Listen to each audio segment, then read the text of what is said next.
অপরাধের ঘটনার সঙ্গে যুক্তদের গ্রেফতার করা না হলে হাইকোর্টের দ্বারস্থ হবেন বলে হুঁশিয়ারি দিয়েছেন কৈলাসহরের বিধায়ক বীরজিৎ সিনহা।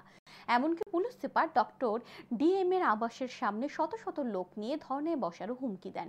রবিবার বিধায়ক বীরজিৎ সিনহা অভিযোগ করেন, 17 জুলাই মানব পাচারকারীদের হাতে আক্রান্ত হয়েছেন সমরুর পার পঞ্চায়েতের 3 নং ওয়ার্ডের বাসিন্দা রুকন উদ্দিন। অভিযোগ, শহর ফরেস্ট অফিস সংলগ্ন এলাকায় তাকে মারধর করে 3 মানব পাচারকারী। ঘটনার দিন জানিয়ে আক্রান্ত ব্যক্তি কৈলাসহর থানায় মামলা করতে গেলে লিখিত অভিযোগ রাখা হয়নি বলে অভিযোগ।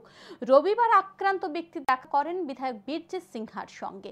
বিধায়ক এদিন ঊনকোটি জেলার বর্তমান পুলিশ সুপারের ভূমিকায় ক্ষোভ জানান। তার অভিযোগ, বর্তমান এসপি আসার পর জেলার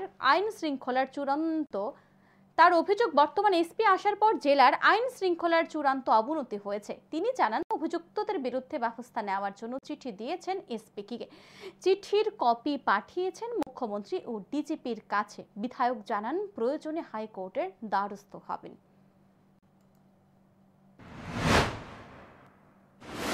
রূপন মিয়া উদ্দিন নাকি বিএসএফ কে খবর দিয়েছে বলে তাকে শহরের মধ্যে ফরেস্ট অফিসের এখানে দিন দুপুরে মানুষের সামনে 3 জন মিলে তাকে ধরে ছুরিকাঘাত করেছে।